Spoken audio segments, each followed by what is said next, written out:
Hey guys, Michael here from the Michael Clopton channel, where we talk about practical financial information for real people in a real world. If this is your first time on my channel, then welcome. And if you haven't already, please hit that subscribe button and also the like button so that this video can get in front of other people here on YouTube. Thank you very much. What would you do if you had a financial emergency tomorrow? What would you do if tomorrow you went to work and you lost your job? Are you ready? Are you prepared?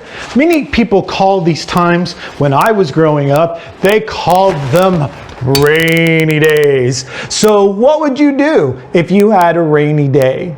Well, on this channel today, we're going to talk about how to be ready for that financial emergency and that rainy day. And all of that is just ahead.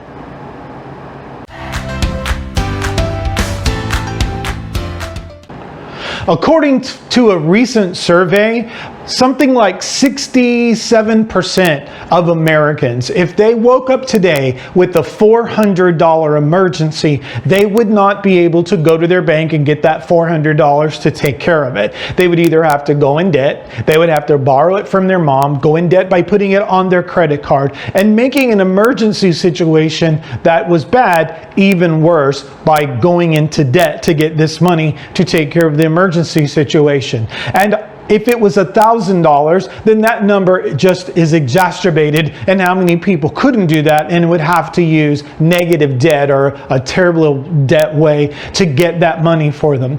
This morning, we're waking up to news that SeaWorld of Orlando laid off 100 of its ambassadors. That's the employees, they call them ambassadors. So 100 of their ambassadors are waking up this morning without jobs in their call center.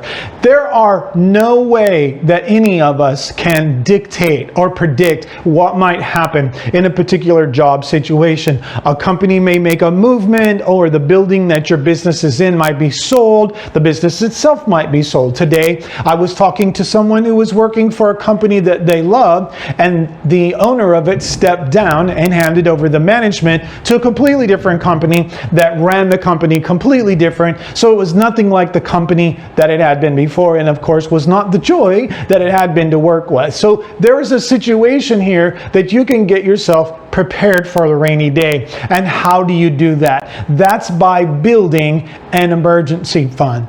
Every person that is working or that is alive needs to have an emergency fund. This is something that you can go to, not your bank, not your credit card, not your mama or your grandma, and not your check cashing companies where you go and write a check and in 2 weeks you pay them back with exacerbating interest. This is an emergency fund that you have set aside in a savings account, preferably a high yield savings account or a money market account that you can quickly get to in case you have an emergency, in case you wake up and oops, you lost your job this morning. There are rainy days that happen in our life. And as my grandparents used to say, it's not about if it's going to rain, it's about when it's going to rain. Now, there are differing numbers on what you need to have, but in the situation of these ambassadors at SeaWorld, they lost their job today. Now that's all we really know about it. We don't know if they got compensation or there's some kind of thing going on for a few months while they look for another job, which would be amazing if it did happen, but that's not always a situation that happens, and you have to plan and make sure that the transition in your life, no matter what the situation is, that you're ready for it. So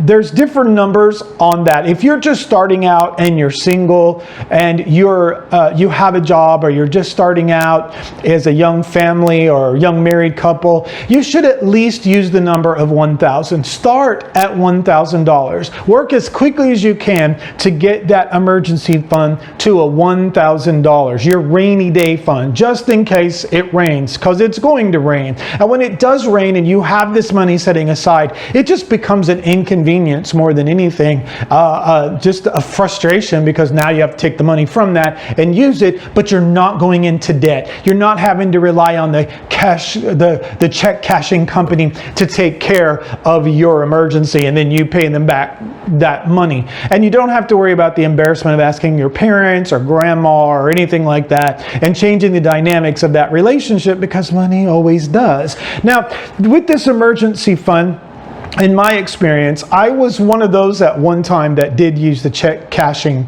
place, because I'd get in a situation and I was a few bucks, short of what I needed for maybe rent or whatever it was. I'd go there and I'd write a check and I'd pay them the 312 or 345% interest, and then I'd find myself back there again next month for the same thing. And when I decided that that was the last time that was ever going to happen to me, I started with this emergency fund, and I started with just a $1,000. And it's amazing, although a $1,000 doesn't take care of everything that could possibly go wrong in your life, it's amazing how much security it gives you and how much ability it gives you to have a little bit of confidence. Now, all the gurus tell us that we need between 3 and 6 months worth of our expenses every month in a savings account or in this emergency or rainy day fund.